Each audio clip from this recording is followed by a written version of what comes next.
The wrong number. The shrill ring of my phone cut through the silence of my apartment, startling me awake. Rain pattered against my bedroom window, the sound blending with the distant wail of sirens that never seemed to stop in this part of the city. I fumbled for my phone on the nightstand, my eyes still heavy with sleep, the screen's harsh light momentarily blinding me in the darkness. Hello? My voice was raspy, thick with exhaustion. 3 consecutive night shifts at the hospital had left me drained, my body begging for the uninterrupted sleep that constantly eluded me. Silence answered me, followed by the soft sound of breathing. I checked the time. 2:37 a.m. Hello? I repeated, irritation seeping into my voice. If this is a prank call, it's not funny. Where is it? The voice that finally responded was deep, controlled, with an edge that instantly sent a chill down my spine. There was authority in those 3 simple words, a command rather than a question. I think you have the wrong number, I said, sitting up in bed, suddenly more alert. Don't play games with me. The voice dropped lower, each word pronounced with deliberate precision. You were supposed to deliver it an hour ago. Where is it? My heart raced as confusion clouded my mind. Sir, I honestly don't know what you're talking about. You've called the wrong person. My name is Ellie Morgan. I'm a nurse at Mercy General, and I was asleep until your call. The silence that followed felt like it stretched for an eternity. I could still hear his breathing, measured and calm, a stark contrast to my own shallow, rapid breaths. Describe yourself. The abrupt demand caught me off guard. What? No, I'm hanging up now. Describe yourself, or I'll find you and see for myself. The threat wasn't delivered with raised volume or obvious menace. It was the certainty in his tone that made my blood run cold. This is ridiculous. I swiped a hand through my tangled hair, trying to think clearly despite my exhaustion. I'm calling the police. A low, humorless chuckle came through the phone. By all means. Tell them Alessandro Russo would like a word. The name meant nothing to me, but something in the way he said it, as if I should recognize it, as if everyone should, made me hesitate.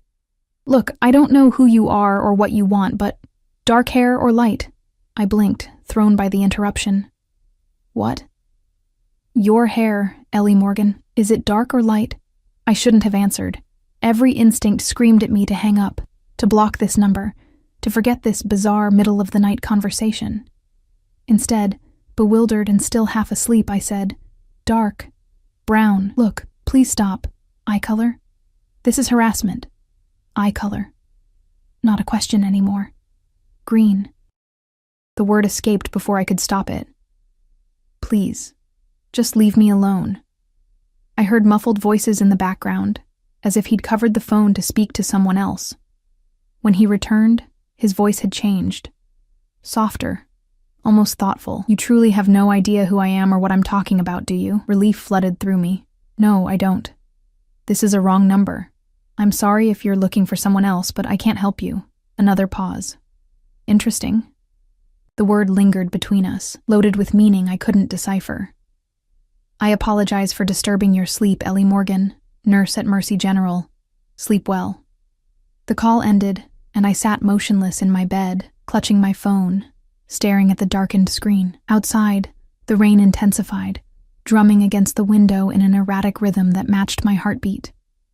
I tried to convince myself it was nothing, a wrong number, a misunderstanding, something I'd laugh about tomorrow. But I couldn't shake the feeling that somehow, in answering that call, I'd made a terrible mistake. I dragged myself through my shift the next day, the strange call haunting the edges of my consciousness as I moved from patient to patient. Mercy General was understaffed as usual, the emergency room overflowing with the aftermath of a multi-car pileup on the freeway. By mid-afternoon, I'd nearly convinced myself the nocturnal conversation had been a dream, a product of my overtired mind.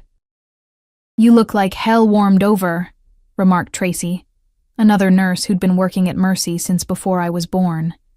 Her salt and pepper hair was pulled back in a severe bun, her eyes sharp as she assessed me over her reading glasses. "Thanks for the vote of confidence," I mumbled, updating a patient chart at the nurse's station. 3 night shifts followed by a day shift will do that to you. Tracy snorted.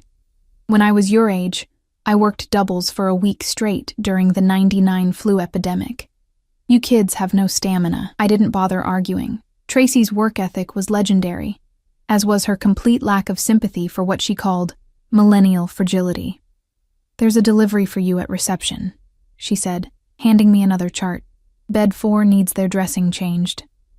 A delivery? I didn't order anything. Tracy shrugged. Well, someone likes you enough to send flowers. Must be nice. Flowers? I hadn't dated anyone in over a year. Not since the disastrous relationship with Mark, a surgical resident who'd been seeing 3 other women simultaneously. My birthday wasn't for months, and my mother only sent practical gifts like socks or kitchen gadgets. Curiosity propelled me toward reception during my break. The bouquet waiting for me was massive, a dramatic arrangement of dark red roses and white lilies that must have cost a fortune. The receptionist, Dina, widened her eyes as I approached. Secret admirer? She asked, waggling her eyebrows.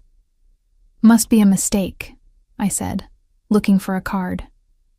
No mistake. Guy who delivered it asked for Ellie Morgan specifically. Said to verify your ID before giving them to you. She handed me a small envelope tucked among the blooms. My fingers trembled slightly as I opened it, a sense of foreboding washing over me even before I read the neat, handwritten message inside.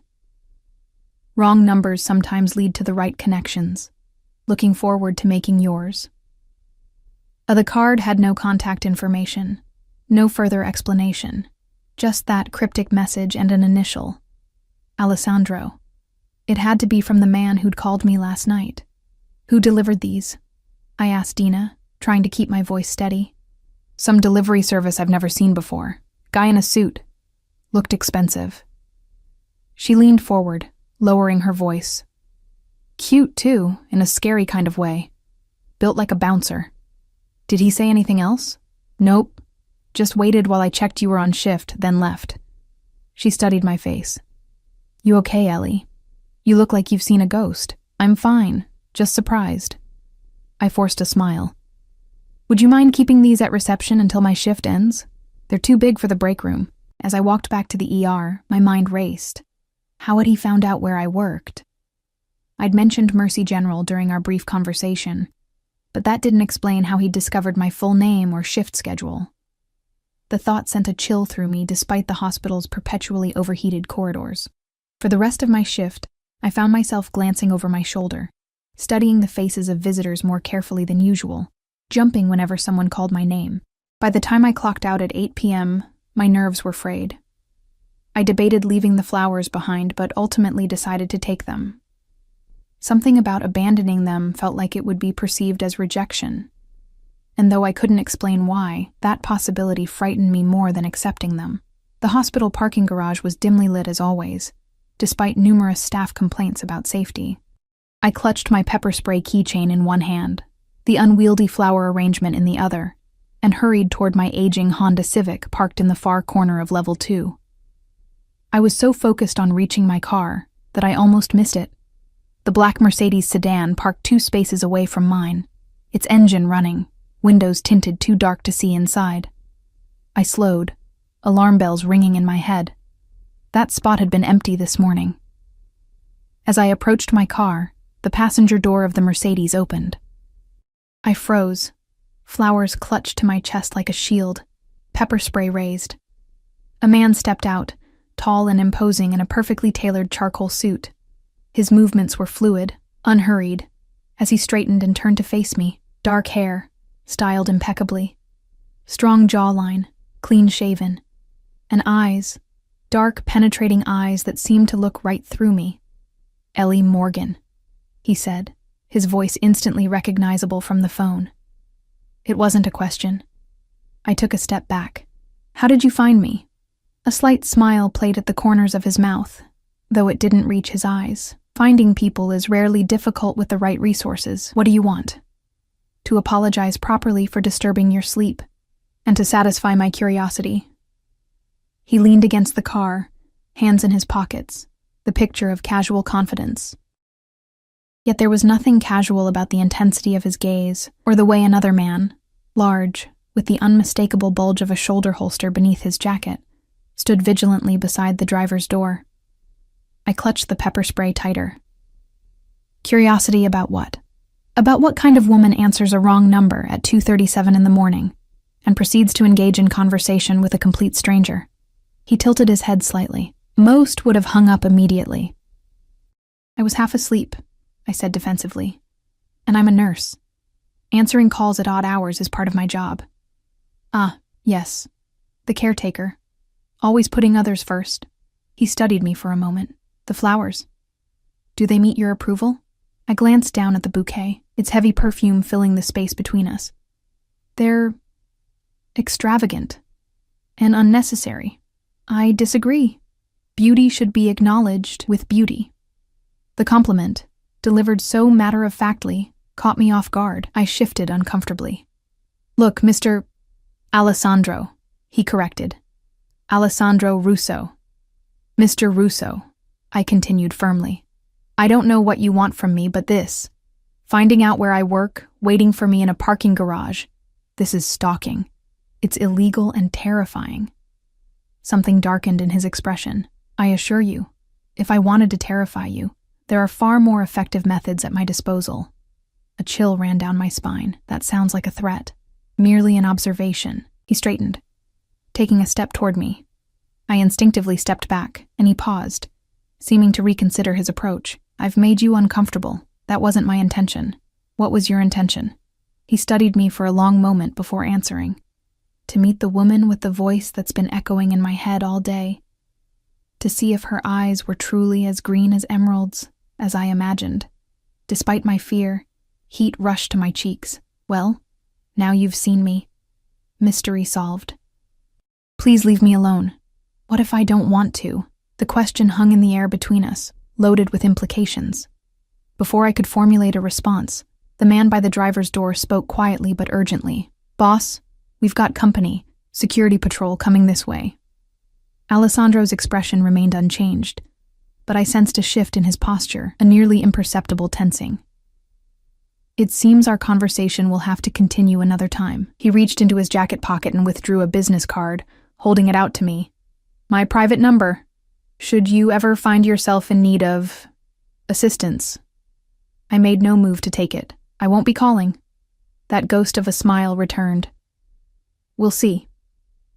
He placed the card on the hood of my car and opened the passenger door of the Mercedes. Before getting in, he paused, looking at me one last time. By the way, Ellie Morgan, the flowers were just the beginning.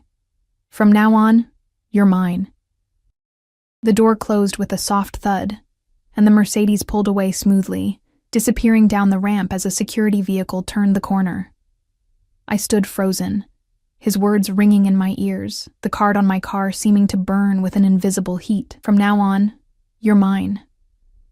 Who was this man who could say such a thing to a complete stranger, and why, despite the fear coursing through me, did I feel a treacherous flicker of curiosity about what exactly he meant?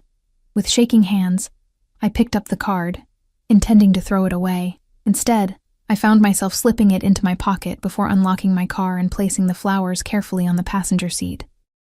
As I drove home through the gathering darkness, I couldn't shake the feeling that my life had just veered dramatically off course, like a train jumping its tracks, and that the crash, when it came, would be spectacular. The card burned in my pocket all the way home, like a hot coal against my thigh. I kept one hand on the steering wheel and the other clutched around my phone, ready to call 911 at the first sign of a sleek black Mercedes in my rearview mirror. But no one followed me, at least no one I could see. My apartment building was a far cry from luxury, a converted textile factory from the 1940s with exposed brick walls, drafty windows, and pipes that groaned like tormented ghosts.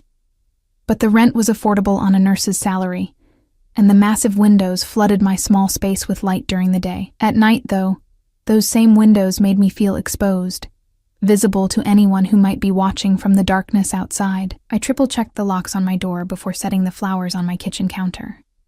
They seemed out of place in my modest apartment, too opulent, too perfect.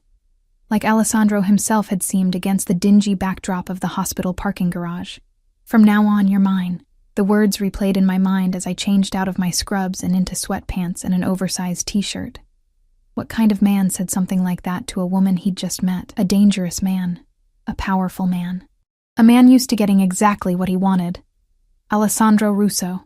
The name still meant nothing to me, but the way he'd carried himself, the silent bodyguard, the expensive car, all screamed money and influence. I pulled out my laptop and typed his name into the search bar, my curiosity overcoming my better judgment. The results were surprisingly sparse for someone who carried himself with such importance. A few mentions in business journals about real estate holdings, a photo at a charity gala from 3 years ago, and a brief mention in an article about emerging forces in the city's economic landscape. Nothing that explained why the mere mention of his name was supposed to deter me from calling the police. I clicked on the charity gala photo. There he was, immaculate in a tuxedo, his arm around a willowy blonde whose smile seemed forced. His own expression was inscrutable, eyes focused somewhere beyond the camera, as if his mind were on more important matters. The caption identified the woman as Sofia Valentini, daughter of retired businessman Victor Valentini. Something about the names triggered a vague memory. I searched for Victor Valentini and found considerably more information, including a decade-old article about his retirement following federal investigations into money laundering and suspected ties to organized crime. The charges had been dropped due to insufficient evidence. My blood ran cold. The pieces clicked into place with terrifying clarity. The authority in Alessandro's voice. The bodyguard. The way he'd said his name as if I should recognize it. Mafia. He had to be connected to the Mafia. I closed my laptop with shaking hands, suddenly afraid that even searching his name might somehow alert him. It was an irrational fear, but nothing about this situation was rational. Normal people didn't get phone calls in the middle of the night from Mafia bosses. Normal people didn't have dangerous men waiting for them in parking garages, claiming ownership over them after a single meeting. But nothing about my life had been normal since my parents died in the house fire when I was 19, leaving me alone in the world except for a mountain of medical bills that their insurance hadn't covered. I'd worked my way through nursing school, taking double shifts whenever possible, living on ramen and coffee, driven by the need to help others the way the nurses had tried to help my parents in their final hours. I'd built a life for myself out of the ashes of tragedy, a small, quiet life, but mine. The thought that this stranger could threaten that with his ominous words and intense stare filled me with equal parts fear and anger. I pulled out the business card he'd given me. It was elegantly simple, thick cream cardstock with just his name and a phone number embossed in dark ink. No company name, no title, no address. I should throw it away. I should report him to the police. I should request a transfer to another hospital, move to another apartment, change my phone number. Instead, I placed the card on my nightstand and tried to sleep, the scent of those blood-red roses drifting from the kitchen, invading my dreams with visions of dark eyes and whispered threats. 3 days passed without further contact from Alessandro Russo. No more flowers, no phone calls, no luxury cars waiting in the parking garage. I began to breathe easier, to convince myself that whatever strange fixation he'd had on me had passed. Perhaps he'd found the person he'd actually been trying to reach that night. Perhaps he'd moved on to his next obsession. I threw myself into work, picking up extra shifts to keep my mind occupied. On the 4th day, exhaustion caught up with me. I nearly administered the wrong medication to an elderly patient before Tracy noticed and stopped me. "Go home, Morgan," she said, not unkindly. "You're dead on your feet. I'll cover the rest of your shift." Too tired to argue, I thanked her and made my way to the locker room to collect my things. As I opened my locker, a small white envelope fell out. My name was written on the front in the same elegant handwriting as the card that had accompanied the flowers. My hands trembled as I opened it. Dinner, tonight. 8 p.m. A car will be waiting. A no request, no question mark. Just a command, an expectation of obedience. I crumpled the note in my fist, anger flaring through my exhaustion. Who did he think he was? Yet beneath the anger lurked something else. A forbidden flutter of excitement. a curiosity I couldn't quite suppress. How had he gotten into my locker? How long had he been watching me, planning this? I pushed the thought aside and tossed the crumpled note into the trash. I wasn't going to dinner with a man who thought he could simply command my presence. I wasn't going anywhere near Alessandro Russo ever again. By the time I reached my apartment, a thunderstorm had rolled in, matching my turbulent mood. I stepped into the shower, letting the hot water wash away the hospital smell and the tension in my shoulders. As steam filled the bathroom, I closed my eyes and tried to empty my mind. Instead, I found myself remembering the intensity in Alessandro's gaze, the quiet confidence in his voice when he'd said, "From now on, you're mine." Not a request or a hope, but a statement of fact, as if he'd glimpsed our future and was simply informing me of what he already knew to be true. I shut off the water with an angry twist and wrapped myself in a towel, irritated by my own traitorous thoughts. I was not some naive heroine in a romance novel, seduced by danger and dark promises. I was a practical woman who had survived too much to risk everything for a momentary thrill. As I dressed in my most comfortable pajamas, I glanced at the clock. 7:43 p.m. In 17 minutes, a car would be waiting somewhere outside my building, and Alessandro Russo would be expecting me to get into it, to play along with whatever game he was orchestrating. Not happening, I muttered to myself, heating up leftover Chinese food and settling on my couch with a mindless reality show for company. At exactly 8:00 p.m., my phone rang. Unknown number.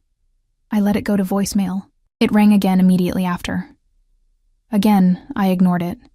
The third time I answered, my patience evaporating. "Stop calling me. The car is waiting, Ellie." His voice was calm, unperturbed by my hostility. "I'm not coming." "Yes, you are." Again that certainty, that absolute confidence. "I don't respond well to commands, Mr. Russo." "Alessandro," he corrected. "And it wasn't a command. It was an expectation." "Well, your expectations are about to be severely disappointed." I stabbed at a piece of sweet and sour chicken with my fork. "I'm in my pajamas, eating takeout, and I have no intention of going anywhere with you." There was a pause, and I thought I detected a hint of amusement in his voice when he spoke again. "What kind of takeout?" The question was so unexpected that I answered truthfully. "Chinese.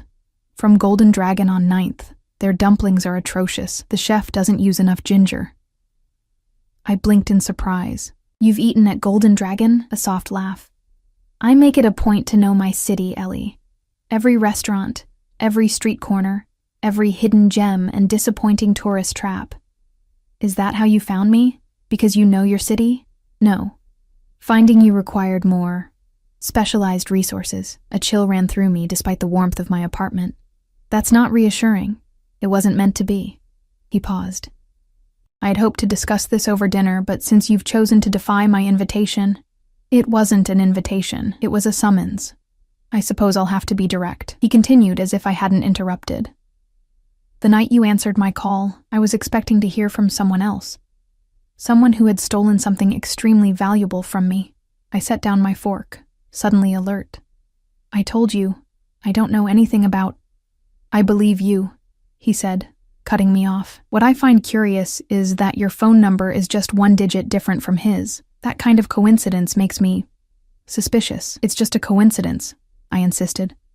"Millions of people have similar phone numbers." "Perhaps. But when the man who betrayed me ends up dead in the harbor 2 days after I spoke with you, and his phone is nowhere to be found..." He let the implication hang in the air. My blood turned to ice. "Are you saying..." "Did you kill him?" "I'm saying that certain parties might believe you're connected to a man who stole from very dangerous people.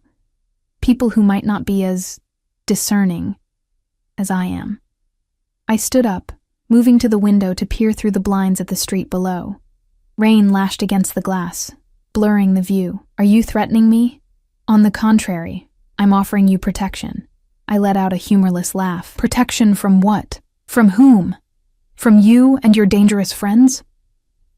"From whoever might come looking for what Gregory Petrov stole before his unfortunate accident. From whoever might believe that his last phone call, traced to your number, means you have it or know where it is." Gregory Petrov. The name meant nothing to me, Yet apparently my phone number's similarity to his had entangled me in whatever dangerous game had cost him his life. "What did he steal?" I asked, my voice barely above a whisper. "That's not a conversation for an unsecured phone line." His tone was clipped now, all business. "The car will wait another 15 minutes. I suggest you reconsider your position." The line went dead before I could respond. I stood frozen by the window, the implications of his words sinking in. If what he said was true, if this Gregory person had stolen from dangerous people and then ended up dead, anyone connected to him, even mistakenly, could be in danger. But if Alessandro was involved in his death, wasn't he one of those dangerous people? How could I trust him to protect me from a threat he might have created? I peered through the blinds again, scanning the street until I spotted it. A black car idling at the curb, wipers moving rhythmically against the downpour. Even through the rain-streaked window, I could tell it wasn't the Mercedes from the parking garage. This was larger, more subtle, with darkened windows that revealed nothing of its occupants. Waiting for me. My phone buzzed with a text message. 12 minutes. My heart pounded in my chest as I weighed my options. Stay home, ignore his warning, and hope it was all an elaborate lie designed to manipulate me, or go with him. Step willingly into the orbit of a man who exuded danger from every pore.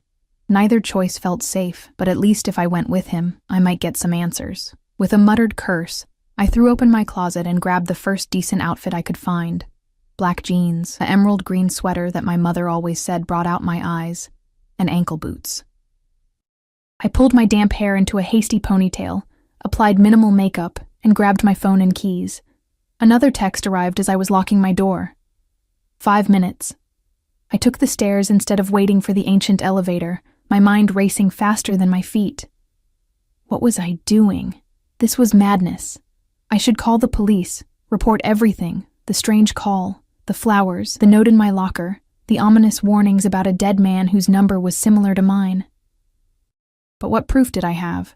A business card, flowers with no threatening message, a dinner invitation.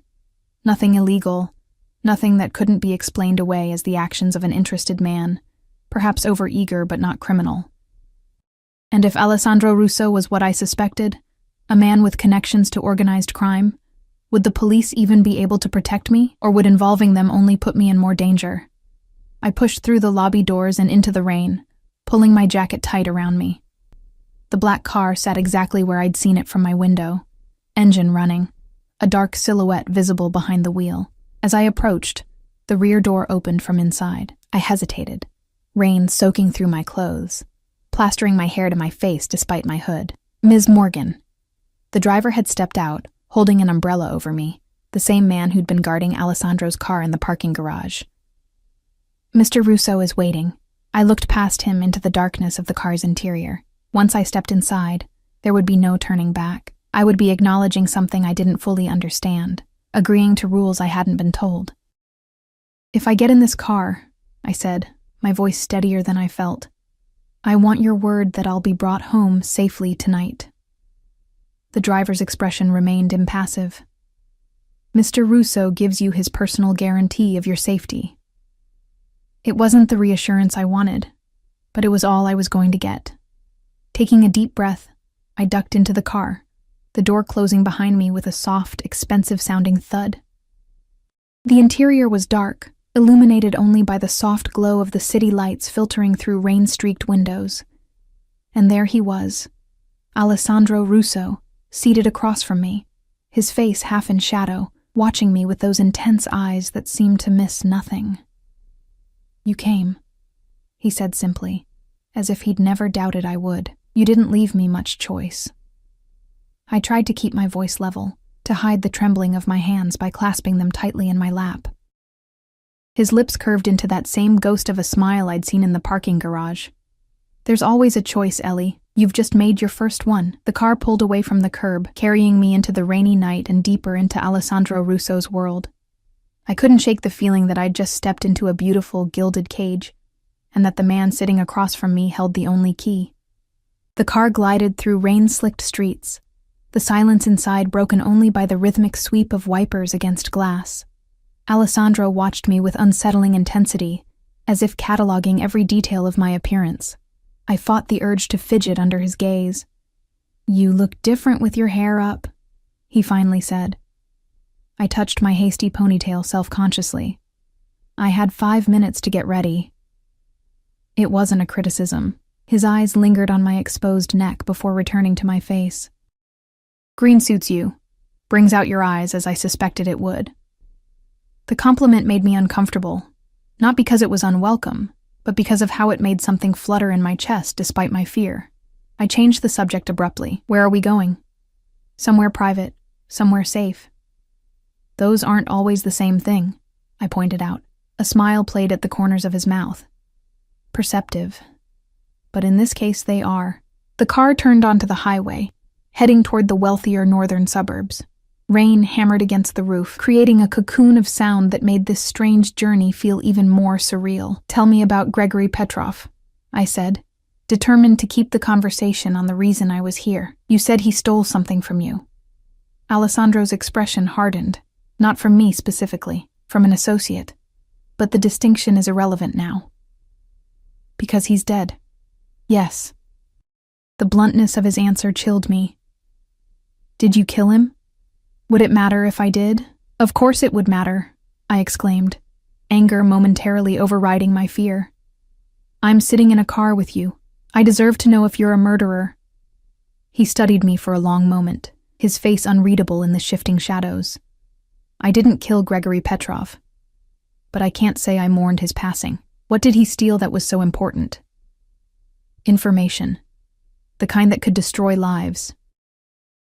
"Blackmail material?" "Of a sort."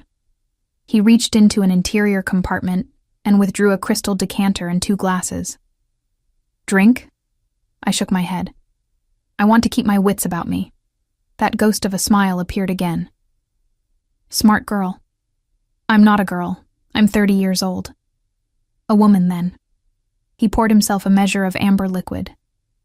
"A beautiful, intelligent woman who answers wrong numbers in the middle of the night and walks into danger with her eyes wide open." "I didn't walk into danger. I was dragged into it by your phone call." He took a slow sip of his drink. "Fate has interesting ways of bringing people together. This isn't fate. This is a mistake. A coincidence of phone numbers. I don't believe in coincidences, Ellie." The way he said my name sent an involuntary shiver down my spine. Everything happens for a reason. I looked out the window, trying to determine where we were. The city lights had fallen away, replaced by the darkness of what appeared to be a wooded area. Unease crept up my spine. "You said we were going somewhere safe." "We are." He nodded toward the windshield, where massive wrought iron gates were swinging open to admit our vehicle. Beyond the gates stretched a long, winding driveway, flanked by perfectly manicured trees. At the end stood a mansion that looked like something out of a Gothic novel. All stone and angles, windows glowing with warm light against the stormy night. "This is your house?" I asked, unable to keep the awe from my voice. "One of them." The car stopped under a covered portico. Before the driver could open my door, Alessandro was there, offering his hand. I hesitated before taking it, startled by the warmth of his skin against mine, by the strength in his fingers as they closed around my hand. The main entrance was guarded by 2 men in dark suits, who nodded respectfully as Alessandro led me inside. The foyer was cavernous, with a sweeping staircase and marble floors that echoed with our footsteps. Art that looked museum-worthy adorned the walls, and a crystal chandelier cast rainbows across the space. "This way," Alessandro said, guiding me with a light touch at the small of my back that burned through the fabric of my sweater. We passed through several rooms, each more opulent than the last, until we reached what appeared to be a study. A fire crackled in a massive stone fireplace, casting dancing shadows across leather-bound books that lined the walls. 2 wingback chairs faced the hearth, a small table between them set with a silver tray. "Please, sit." Alessandro gestured to one of the chairs. "Are you hungry? I imagine your Chinese takeout was interrupted." As if on cue, my stomach growled. I hadn't eaten more than a few bites before his call. "A little," I admitted. He pressed a button on the wall, and within minutes, a woman in a simple black uniform appeared. "Bring us dinner in here, Margot, and tea for Ms. Morgan." She nodded and disappeared without a word. I sank into the chair, its leather soft and worn in a way that suggested generations of use. The heat from the fire warmed my rain-chilled skin, making me aware of how damp my clothes still were. "You must have questions," Alessandro said, taking the seat opposite me. "Dozens," I replied, starting with why you brought me to your home instead of a restaurant. Restaurants have ears, waiters, other diners, staff who can be bribed or threatened. He steepled his fingers. "What we need to discuss requires absolute privacy. And what exactly do we need to discuss?" His dark eyes reflected the firelight. "Your safety, and what it will cost." A chill ran through me despite the warmth of the room. Cost? Everything has a price, Ellie. Protection most of all. The woman, Margot, returned with a tray laden with covered dishes, which she arranged on the table between us. She poured tea into a delicate porcelain cup for me and whiskey into a crystal tumbler for Alessandro before departing as silently as she'd arrived. I lifted the silver cover from my plate to find a perfectly seared steak, roasted vegetables, and potatoes arranged with the precision of fine dining. Steam rose from the food, carrying mouth-watering aromas that reminded me how hungry I truly was. "Eat," Alessandro said, uncovering his own identical meal. "We'll talk after." Despite my apprehension, I couldn't resist the food. We ate in silence, the only sounds the crackling fire and the clink of silverware against china. Alessandro moved with the easy grace of a man accustomed to luxury, to having his every need anticipated and met without having to ask. When we'd finished, Margot reappeared to clear the dishes, leaving fresh tea and whiskey in her wake. Only when the door closed behind her did Alessandro speak again. "Gregory Petrov worked for an associate of mine for 5 years. He had access to sensitive information, client lists, financial records, evidence of certain transactions that would interest the authorities." He swirled the amber liquid in his glass. 3 weeks ago, he disappeared, along with a hard drive containing all of this information. And this associate is someone who prefers to remain nameless, someone who trusted Petrov and was betrayed. "Someone in the Mafia," I said bluntly. "Like you." Alessandro's expression didn't change. "You've been doing research. Enough to know that the name Valentini is connected to organized crime, and that you were photographed with Sofia Valentini, Victor's daughter, my ex-fiancé." He took a sip of his whiskey. "Our engagement ended 2 years ago." This new information took me by surprise. I didn't realize that I was capable of normal human relationships. There was a hint of bitterness in his tone. "I assure you, I am, or was. Sofia decided the life I could offer wasn't worth the complications that came with it." I studied his face, trying to reconcile the dangerous man who'd waited for me in a parking garage with someone who had experienced heartbreak. "I'm sorry." "Don't be. It was for the best." He set down his glass. "But we're not here to discuss my past relationships. No, we're here because a dead man had a phone number similar to mine, and now you think I'm in danger." "I know you're in danger." The certainty in his voice sent a chill through me. 2 days ago, someone broke into Petrov's apartment. It had already been searched by my people. But whoever came after found something we missed. A piece of paper with your phone number written on it. My breath caught. That doesn't make any sense. I never met this man. Why would he have my number? That's what I intend to find out. Alessandro leaned forward, his eyes intense in the firelight. But until we do, you need protection. My protection. And what does that entail exactly? You'll stay here, where I can ensure your safety. You'll continue your work at the hospital, but my men will drive you there and back. You won't go anywhere alone, not until we find what Petrov stole and determine why he had your number. I stared at him in disbelief. You expect me to move in with you? A complete stranger who, by his own admission, is involved in organized crime? I expect you to choose survival. His voice was calm, matter of fact. The people looking for that hard drive won't hesitate to hurt you to get what they want, whether you have it or not. And you would? I challenged. Hesitate to hurt me, I mean. Something flickered in his eyes, surprise, perhaps, at my directness. Yes, he said simply. I would. Why? You don't know me.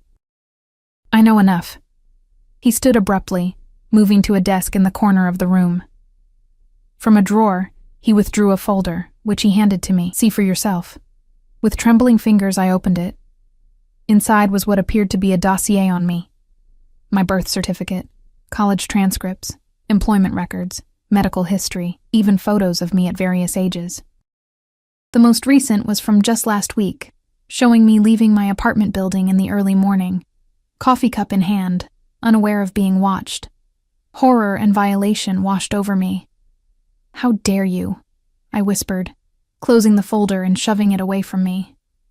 "How dare you invade my privacy like this?" I needed to know who I was dealing with. He reclaimed the folder, returning it to the desk, and I found someone remarkable. A woman who lost her parents in a tragic fire at 19, who worked her way through nursing school despite crippling debt, who chose a profession dedicated to helping others. Each word was like a physical blow, a reminder of how completely this stranger had invaded my life. Stop it. Someone who visits her parents' graves every month with fresh flowers, who volunteers at a children's hospital on her days off, who hasn't been in a relationship since a surgical resident named Mark Hunter betrayed her trust over a year ago. Tears burned in my eyes. I said, "Stop it!" To my surprise, he did. He returned to his chair, giving me space to collect myself. When he spoke again, his voice was quieter. "I'm not trying to hurt you, Ellie. I'm trying to show you that I've been thorough in my assessment, that I know exactly who I'm offering to protect." I wiped angrily at a tear that had escaped. "And what's the price for this protection? You said everything has a cost." "Yes." He studied me over the rim of his glass. "The cost is your trust, your complete and total trust in me." I let out a humorless laugh. "After what you just showed me? After learning you've been stalking me, investigating me, photographing me without my knowledge or consent? How could I possibly trust you? Because despite all that, I'm still your best chance at survival." He set down his glass with deliberate care. "And because I'm the only one who knows why Gregory Petrov had your number." My heart skipped a beat. "You said you didn't know." "I said I intended to find out. There's a difference." He reached into his jacket pocket and withdrew a small photo, which he placed on the table between us. "Do you recognize this man?" I picked up the photo, studying the face of a middle-aged man with thinning hair and sharp features. Something about him seemed vaguely familiar, but I couldn't place him. "I'm not sure. Maybe. He could have been a patient at some point. His name is Richard Dawson. He was your father's business partner before the fire." The photo slipped from my suddenly numb fingers. "What?" "No, my father was an accountant. He worked for a firm downtown. He didn't have a business partner." Alessandro's expression remained impassive. "Your father, James Morgan, was indeed an accountant. But he also had a side business laundering money for certain organizations. Richard Dawson was his contact." The room seemed to tilt around me. "That's not possible. My father was a good man. He would never—" "People are rarely as simple as we need them to be, especially parents." There was something like sympathy in his voice now. "Your father got in over his head. When he tried to get out, to go to the authorities. The fire," I whispered, the implication hitting me like a physical blow. "Are you saying the fire wasn't an accident?" Alessandro's silence was answer enough. The world as I had known it shattered around me, reconstructing itself into something darker, more sinister. All these years, I'd believed my parents had died in a tragic accident. Faulty wiring, the investigators had said. An old house with outdated electrical systems. Bad luck. "No," I said, standing so quickly that my chair scraped against the wooden floor. "No, I don't believe you. This is some kind of sick manipulation. You're making this up to control me. I have no reason to lie to you, Ellie." He remained seated, watching me with those dark, inscrutable eyes. "And every reason to tell you the truth. Gregory Petrov worked for Richard Dawson. The hard drive he stole contains evidence of decades of financial crimes, including the money transfers to the man who set the fire that killed your parents." My legs gave out beneath me, and I sank back into the chair. "Why would he have my number? Because you're the daughter of James Morgan. Because someone, possibly Dawson himself, might believe that your father told you something before he died, something that could lead to the missing hard drive." But he didn't, I said, my voice breaking. The last thing my father said to me was, "Good night, sweetheart." When I left for my evening class, there were no secrets, no hidden messages. Perhaps not consciously, but you might know something without realizing its significance. Alessandro leaned forward, his gaze intense. Think, Ellie, did your father ever mention names? Places? Did he give you anything to keep safe? I shook my head, struggling to process this tsunami of revelations. No, nothing like that. He was just Dad. He helped me with my homework. He took me fishing on Sundays. My voice trailed off as a memory surfaced, something I hadn't thought about in years. Alessandro noticed my hesitation immediately. What is it? Nothing important. Just a few weeks before the fire, he gave me a necklace for my 19th birthday. A locket. He said it had belonged to my grandmother, but I'd never seen my mother wear it, which seemed strange. I touched my throat, remembering. I lost it in the aftermath of the fire. With everything else happening, the funerals, the medical bills, trying to figure out how to survive, a missing necklace didn't seem important. What did it look like? Silver, oval-shaped, with a filigree pattern on the front. Inside was a tiny picture of my parents on their wedding day. I frowned, trying to remember details. The clasp was broken. Dad said he'd get it fixed, but then... Alessandro stood abruptly. We need to find that locket. I told you it was lost after the fire. Everything was chaos. I moved 3 times in the following year, trying to find affordable housing while staying in school. It could be anywhere. Or it could be exactly where someone put it for safekeeping. He crossed to a telephone on the desk, pressed a button, and spoke rapidly in Italian. I caught the word locket amidst the flow of unfamiliar syllables. When he hung up, he turned back to me, a new urgency in his movements. My men will begin searching immediately. In the meantime, you need to stay here, where I can protect you. The enormity of the situation pressed down on me. If what Alessandro said was true, if my father had been involved in money laundering, if his death hadn't been an accident, if this missing hard drive contained proof, then I was indeed in danger. But trusting this man, moving into his home, placing myself completely under his control. I need time to think, I said, rising from the chair on unsteady legs. This is too much to process all at once. Time is the one luxury we don't have. Alessandro moved closer, close enough that I could smell his cologne. Something subtle and expensive with notes of sandalwood and amber. Whoever is looking for that hard drive now knows about you. They've already connected you to Petrov through your phone number. It's only a matter of time before they find you. How do I know you're not one of them? That this isn't some elaborate scheme to use me to find this mysterious locket that may or may not contain something valuable? His jaw tightened. You don't. That's the price I mentioned. Trust. You have to decide right now whether to trust me or not. That's not fair, I whispered, tears threatening again.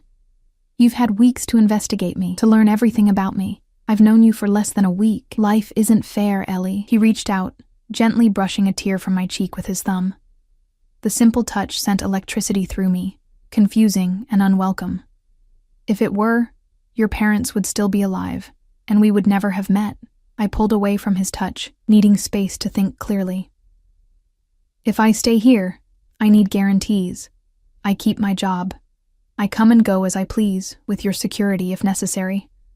And I want my own space, my privacy.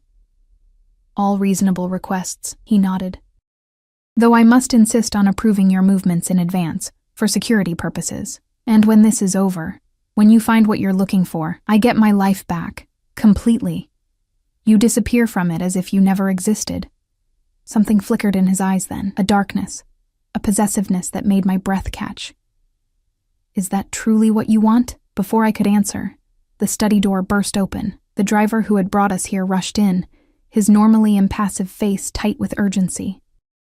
Boss, he said, his eyes flicking to me and then back to Alessandro. We have a situation.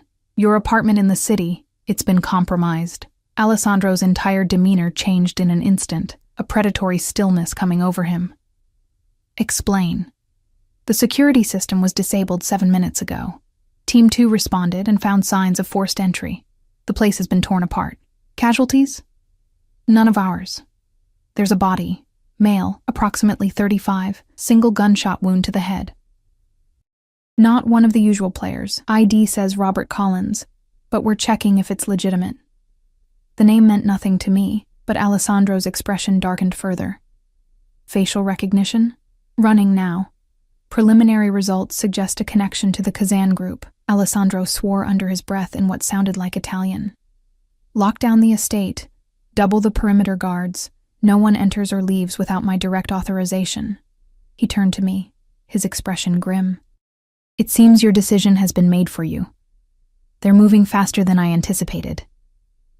Fear clutched at my throat as the reality of the situation hit me. This wasn't a game or an elaborate manipulation. People were dead. My parents, Gregory Petrov, this unknown man at Alessandro's apartment. And somehow, impossibly, I was connected to it all through a wrong number and a lost locket. What do we do now? I asked, hating the tremor in my voice. Alessandro's eyes met mine, dark and determined. We find that locket before they do, and I keep you alive, no matter what it takes. In that moment, standing in the firelit study of a mansion belonging to a man I barely knew, surrounded by dangers I was only beginning to understand, I made my choice. Not because I trusted Alessandro Russo, but because I had no other option. I was now irrevocably entangled in his dangerous world, and the only way out was through. Alessandro moved with swift, controlled precision, issuing orders in rapid Italian through his phone as he led me from the study. The driver, whose name I learned was Marco, followed close behind, his hand resting on the gun holstered beneath his jacket. Where are we going? I asked, struggling to keep pace with Alessandro's long strides. Somewhere even more secure. He guided me through a maze of corridors until we reached what appeared to be a dead end. Alessandro pressed his palm against a wood panel, which slid silently open to reveal a modern elevator. Few people know this part of the house exists. The elevator descended smoothly, opening onto a space that looked nothing like the old-world opulence of the mansion above. This was sleek, modern, all concrete and glass and stainless steel, a bunker designed with both luxury and security in mind. My private quarters, Alessandro explained, noting my surprise. The house above maintains certain expectations. For someone in my position, this is where I actually live. It was a stunning space, open concept, with one wall entirely made of glass that looked out onto an underground courtyard. A waterfall cascaded down a stone wall, illuminated by soft lighting that made the water shimmer like liquid silver. It's beautiful, I admitted, momentarily distracted from my fear. Beauty and security need not be mutually exclusive. Alessandro's phone rang, and he answered it, speaking again in rapid Italian before hanging up. Marco, prepare the surveillance feeds. I want eyes on every approach to the estate. Marco nodded and moved to a wall of screens, fingers flying over a keyboard. Alessandro turned to me. We need to talk about the locket. I've told you everything I remember, I said, sinking onto a minimalist sofa. The events of the evening had left me drained, the adrenaline beginning to ebb. It was silver, oval-shaped, with a filigree pattern. Nothing special. Was there anything unusual about it? Anything that seemed out of place or odd? I closed my eyes, trying to recall details of an object I hadn't seen in over a decade. It was heavier than it looked, and the back had some kind of pattern engraved on it. Not decorative, more like... I frowned, struggling to visualize it. More like numbers or letters. I assumed it was the maker's mark. Alessandro exchanged a glance with Marco. Did you ever open it, apart from seeing the photograph inside? Of course. It was a locket. I paused, remembering something. Wait. The photo wasn't glued in like you'd expect. It was in a tiny frame that could be removed. I took it out once to look at it more closely. And behind the photo? Alessandro's intensity had ratcheted up several notches. I shook my head. Nothing, just the empty space. Are you certain? He moved closer, his dark eyes fixed on mine. Think carefully, Ellie. Was there anything at all behind the photo? The intensity of his gaze made it hard to concentrate. Wait. A memory surfaced, dim with age but suddenly relevant. There was a small piece of paper tucked behind the photo. I thought it was just padding to keep the picture from rattling around. I never pulled it out. Alessandro straightened, excitement barely contained behind his controlled exterior.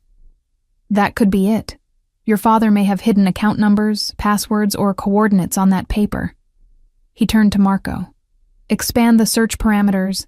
Check safety deposit boxes in her parents' names, storage units, anywhere that might be accessed with a code or key. Marco nodded and stepped away to make a call. I still don't understand, I said, wrapping my arms around myself. If my father was involved in money laundering, why would he give me evidence that could incriminate him? To protect you. Alessandro sat beside me, close enough that I could feel the warmth radiating from him. If he was planning to go to the authorities, he would have known the risk. The locket was insurance, proof that could corroborate his testimony if something happened to him, and something did happen to him. My voice cracked. He and my mother both died because he wanted to do the right thing, yes. Alessandro didn't sugarcoat it, didn't offer false comfort. Your father made dangerous enemies. The same enemies who are now looking for that hard drive. And for you. I closed my eyes, overwhelmed. All these years I thought it was an accident.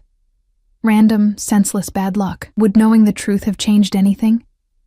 His question was surprisingly gentle. Would it have brought them back? No, but... I looked at him, sudden realization dawning. Your family, the Russos, were they... No. He shook his head firmly. My family had no connection to your father's death. The organization he worked for was a rival operation, one that my father had been trying to dismantle for years. Your father? I hadn't considered that Alessandro's position might be inherited. Is he... dead, 6 years ago? Something flickered in his eyes, old pain, carefully controlled. He was poisoned at a meeting that was supposed to be a peace negotiation. I'm sorry. The words felt inadequate. He acknowledged them with a slight nod. I've spent the last 6 years consolidating power, eliminating rivals, and trying to legitimize our operations.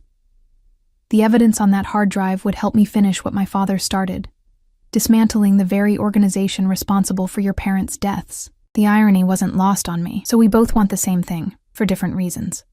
Perhaps not so different. His eyes held mine. We both want justice for our parents, and we both understand what it means to rebuild a life from ashes. Something shifted between us in that moment. A recognition, a connection I hadn't expected and wasn't sure I wanted. This man who had forcibly inserted himself into my life, who represented everything I should fear and avoid, suddenly seemed more human, more familiar. Marco cleared his throat, breaking the moment. Boss, the team found something. A safety deposit box at First National, registered to Elizabeth Morgan. He handed Alessandro a tablet. Opened 1 week before the fire. My heart raced. Elizabeth was my full name, though I'd gone by Ellie for as long as I could remember. My father opened a safety deposit box in my name, a common tactic when hiding something valuable. Alessandro studied the information on the tablet. We'll need access. I'd have to be there in person, I said. With ID. Too risky. If they've connected you to Petrov, they'll be watching banks. Alessandro rubbed his jaw, thinking. We need a distraction. Before he could elaborate, an alarm blared through the space. Marco rushed to the wall of screens, typing frantically. Perimeter breach. North quadrant. 3 vehicles, heavily armed. Alessandro's transformation was immediate and terrifying. The thoughtful man beside me vanished, replaced by someone colder, harder, a predator preparing for battle. How many? At least 12 hostiles. Our men are engaging, but they're using military-grade weapons. Evacuate Protocol 3. Alert all teams. Alessandro moved to a panel in the wall, which slid open to reveal an arsenal of weapons. He selected a handgun, checking it with practiced efficiency before tucking it into a shoulder holster. Marco, take Ellie through the tunnel. Get her to the safe house in the city. No. The word escaped me before I could think. Both men looked at me in surprise. No, I repeated more firmly. I'm tired of running, tired of being a pawn in a game I didn't choose to play. If my father's locket is the key to ending this, then I need to be the one to retrieve it. Alessandro studied me, something like respect flickering in his eyes. It's too dangerous. My entire life is dangerous now, thanks to you. I stood, finding strength in my anger. You don't get to decide what risks I take. Not anymore. A loud explosion rocked the building, dust sifting down from the ceiling. Marco's phone buzzed with urgent messages. They've breached the main house. 8 minutes until they reach the elevator. Alessandro swore, then made a decision. Change of plans. We all go together. Marco, the Bentley underground exit. He turned to me. Stay close to me. Do exactly as I say. If I tell you to run, you run. If I tell you to hide, you hide. Understood? I nodded, fear and determination warring within me. Understood. Good. He handed me a small pistol, which I accepted with trembling hands. Last resort only. Safety's on. Trigger requires firm pressure. The next few minutes passed in a blur. We moved through another hidden door into a garage housing several luxury vehicles. Marco brought a dark Bentley to life, while Alessandro guided me into the back seat, sliding in beside me. The garage door opened onto a tunnel, dimly lit and sloping upward. The tunnel exits 3 miles from the estate, Alessandro explained, as Marco accelerated. We'll have a head start, but not much of one. Once they realize we've escaped, they'll come after us. Who are they? I asked, gripping the door handle as Marco took a curve at alarming speed. Kazan's men. He was Dawson's superior, the one who ultimately ordered your parents' deaths. Alessandro's phone buzzed with updates. They've reached the bunker. They know we're gone. The tunnel seemed endless, the Bentley's headlights illuminating only a short distance ahead in the darkness.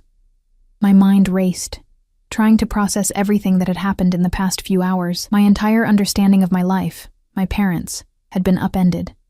And now I was fleeing armed attackers in the company of a Mafia boss who, despite everything, seemed determined to protect me.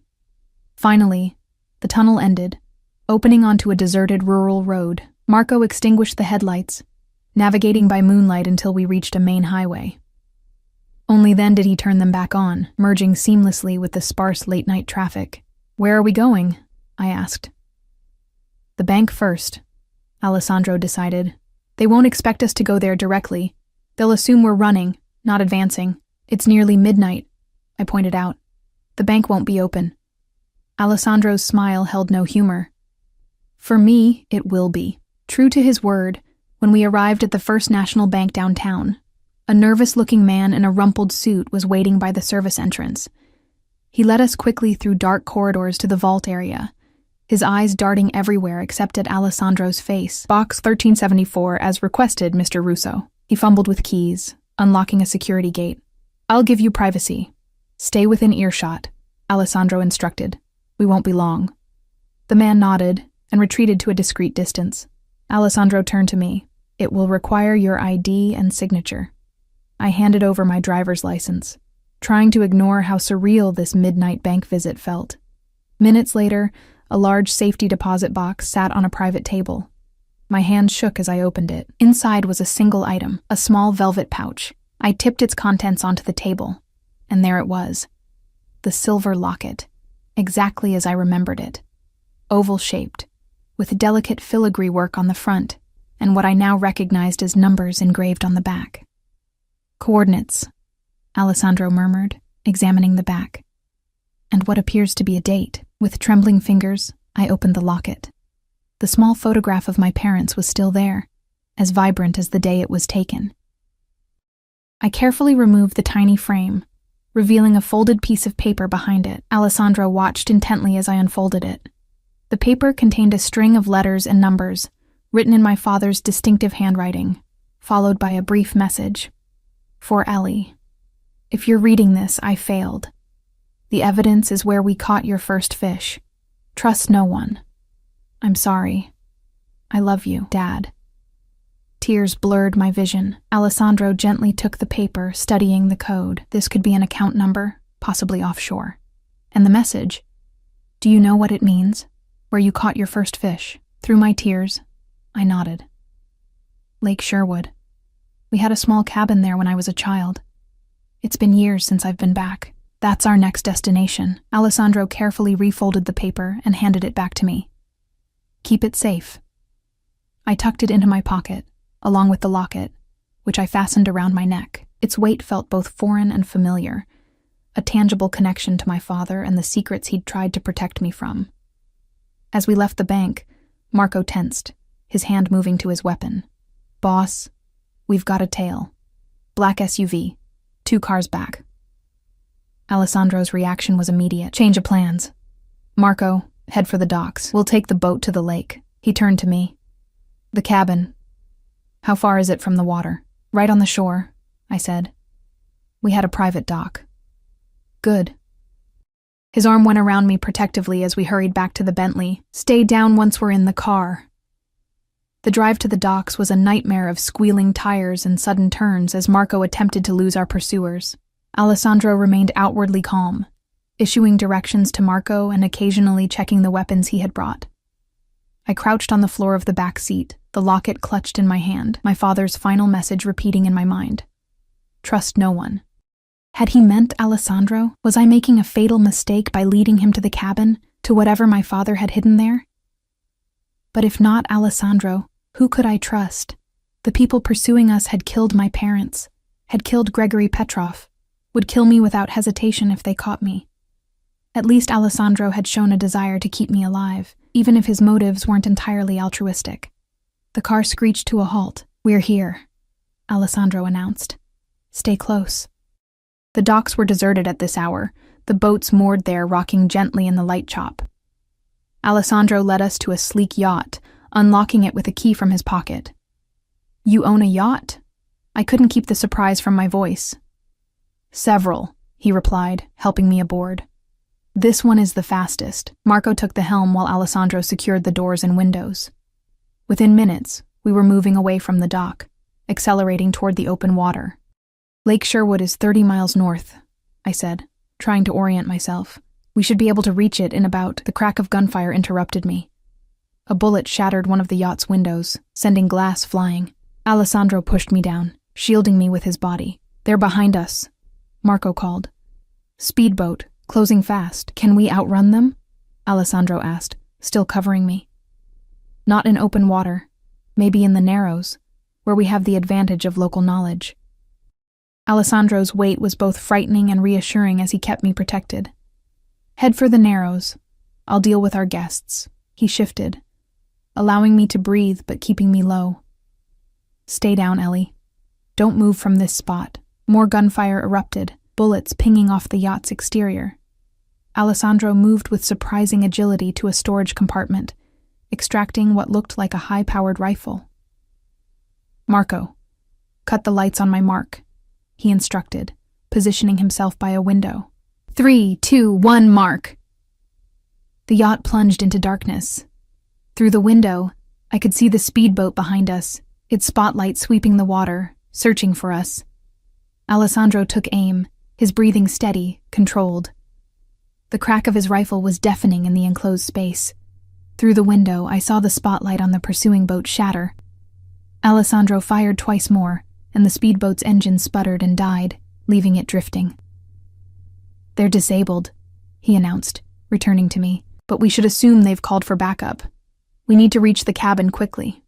Marco steered us through the Narrows, a winding channel between small islands, before the vast expanse of Lake Sherwood opened before us. Even in the darkness, the familiar shoreline sent a wave of memories washing over me. Summers spent swimming and fishing, my father teaching me to bait a hook, my mother calling us in for dinner from the cabin porch. "There." I pointed to a small private dock barely visible in the moonlight. "That's our cabin." Marco guided the yacht expertly to the dock.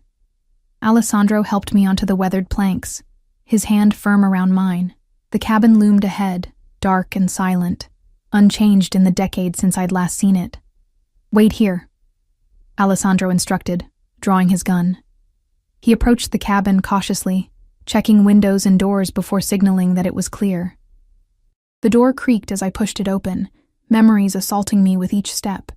The musty smell of disuse, the familiar silhouettes of furniture draped in dust covers, the stone fireplace where we'd roasted marshmallows on rainy days. "Where did you catch your first fish?"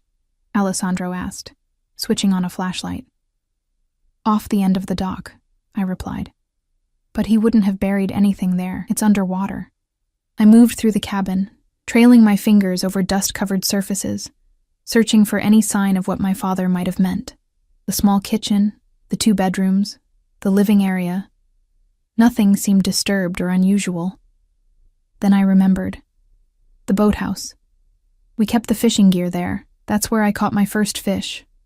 Not in the lake, but in the boathouse. I was practicing casting and accidentally hooked a mounted base on the wall. My father laughed for hours. Alessandro nodded to Marco, who took up a position by the front door, watchful. Together, Alessandro and I made our way to the small boathouse attached to the dock. The door was secured with a rusted padlock that Alessandro made quick work of. Inside, the air was thick with the smell of old wood and forgotten summers. Fishing rods stood in a corner, cobwebs connecting them like gossamer threads, and on the wall, exactly as I remembered, hung the mounted bass, my first accidental catch. There, I pointed, behind that fish.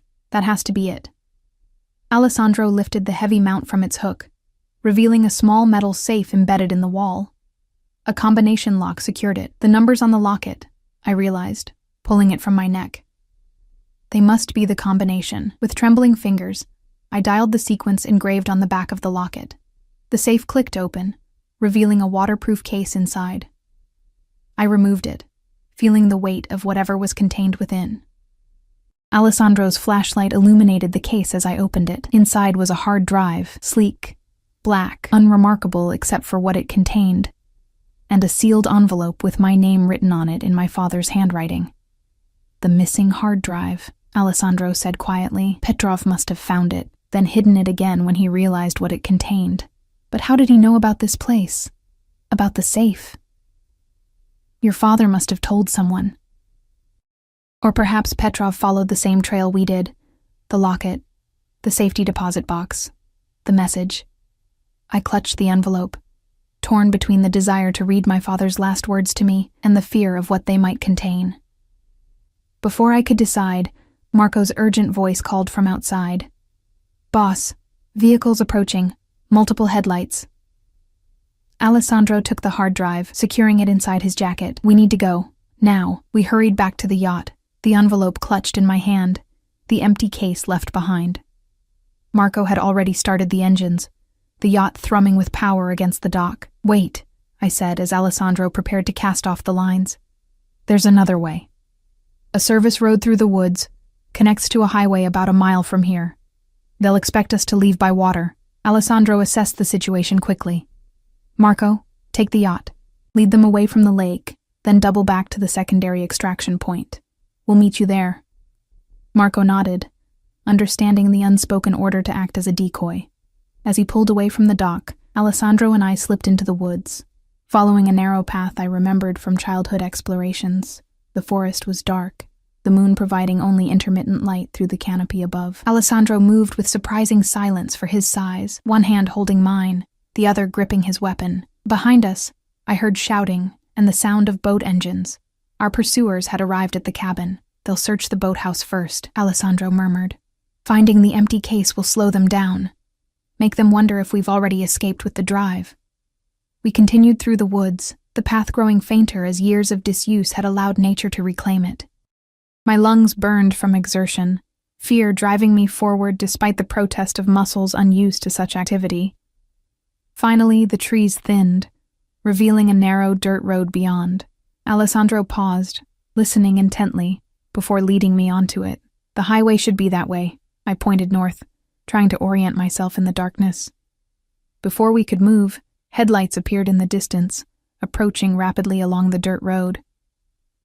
"Back!" Alessandro hissed, pulling me into the cover of the trees. We crouched behind a fallen log, watching as a black SUV rumbled past, headed toward the cabin. The vehicle bounced over the uneven ground, its occupants scanning the surrounding forest. "They're searching the perimeter," Alessandro whispered. "We need to keep moving." We continued north, staying just inside the tree line, using the road as a guide without exposing ourselves. After what felt like hours but was probably only 20 minutes, the distant glow of the highway appeared ahead.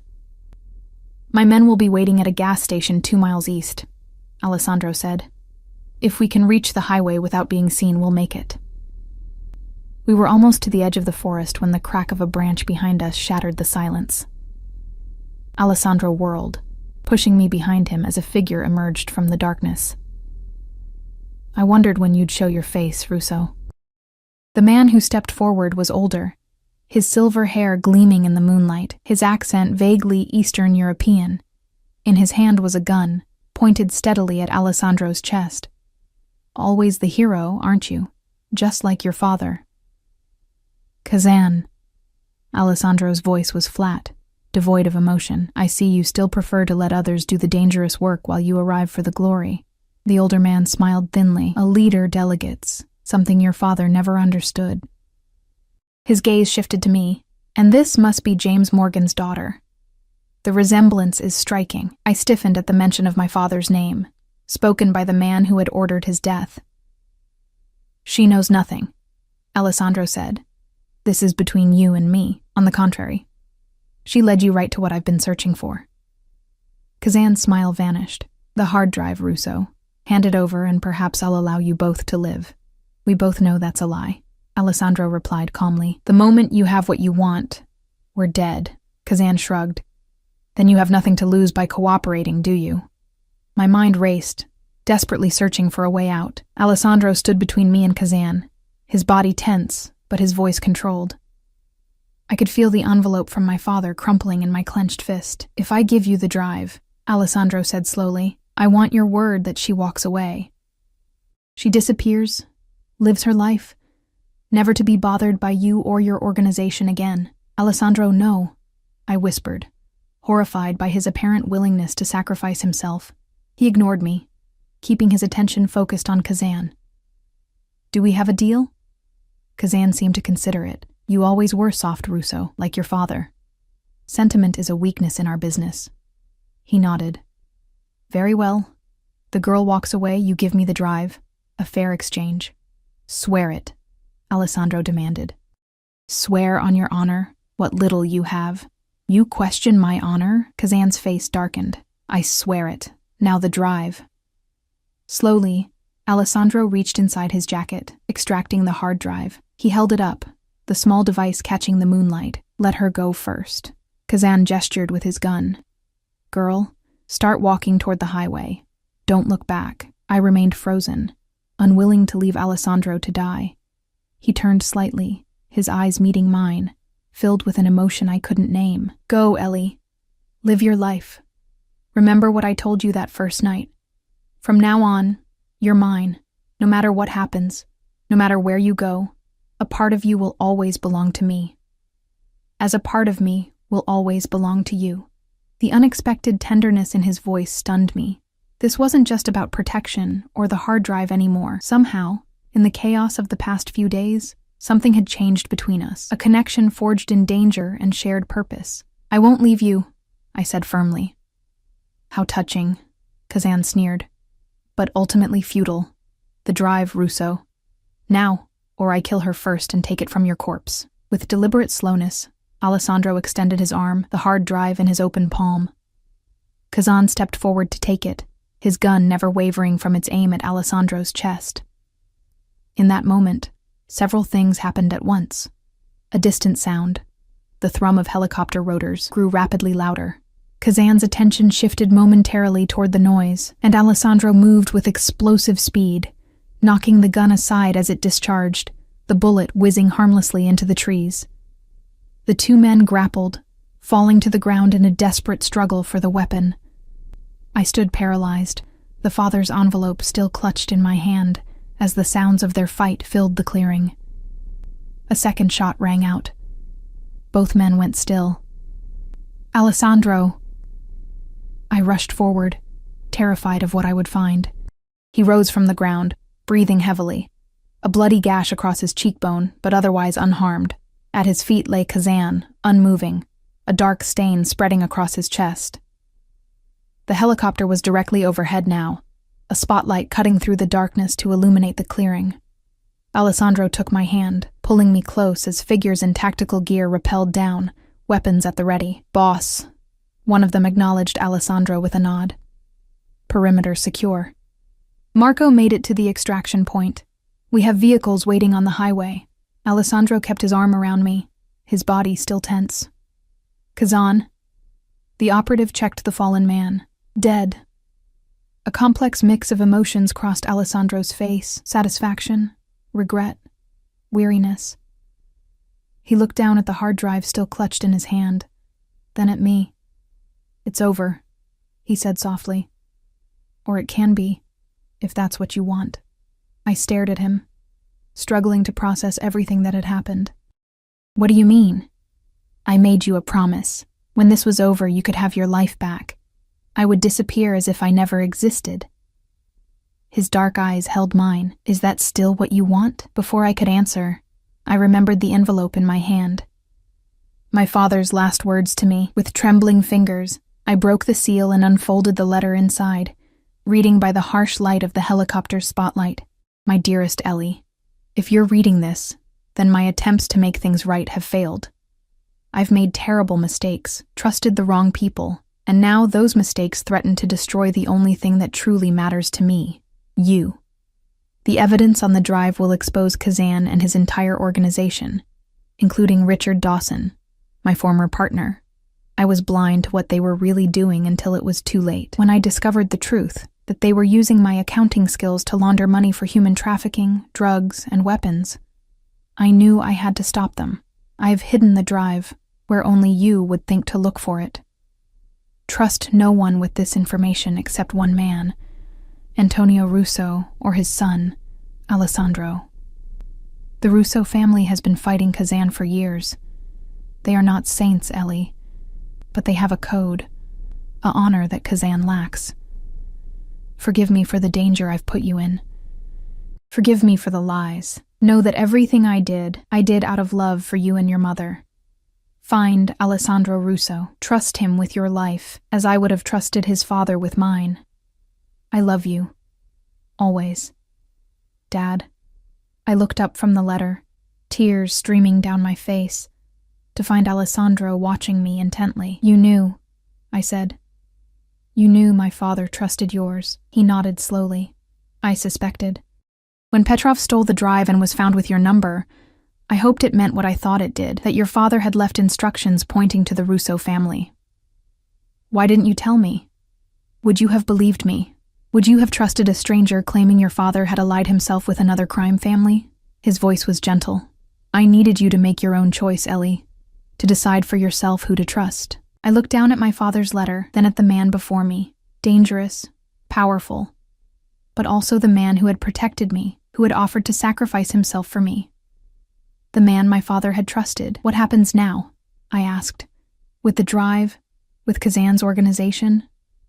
"Now I finish what our fathers started." Alessandro's hand came up to touch my face gently. "With this evidence, I can dismantle Kazan's entire operation legally, through federal prosecutors who owe me favors. No violence, no more deaths. A clean end. And us? What happens to us?" The question hung between us, loaded with possibilities I hadn't allowed myself to consider until now. "That," Alessandro said softly, "is entirely up to you. I meant what I said before.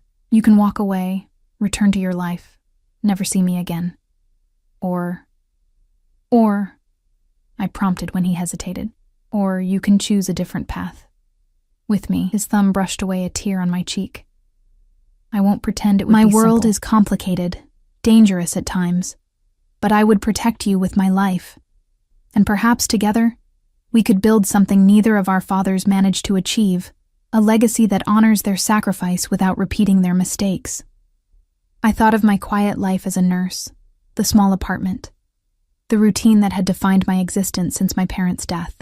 Then I thought of Alessandro, the intensity in his eyes when he looked at me, the unspoken connection that had grown between us through danger and revelation. "From now on, you're mine." I repeated his words from that first night. "Is that still what you want?" His dark eyes held mine, unflinching. "More than anything, but only if you choose it freely." In that moment, standing in a moonlit clearing with helicopter rotors thundering overhead and my father's last letter in my hand, I made my choice. Not out of fear or obligation, but out of the certainty that life had brought me to this crossroads for a reason. I reached up, my fingers tracing the scar on his cheekbone. Then I choose this path. I choose you. The smile that transformed his face was like nothing I'd seen before. Genuine, unguarded, almost boyish in its sudden joy. He pulled me into his arms, his lips finding mine in a kiss that felt like both an ending and a beginning. When we finally broke apart, breathless, he pressed his forehead to mine. "I'll spend every day making sure you never regret that choice. I'll hold you to that promise," I whispered. As we walked hand in hand toward the waiting vehicles, the hard drive secure and my father's letter safely tucked away, I felt a weight lift from my shoulders. The past, with all its secrets and lies, could finally rest.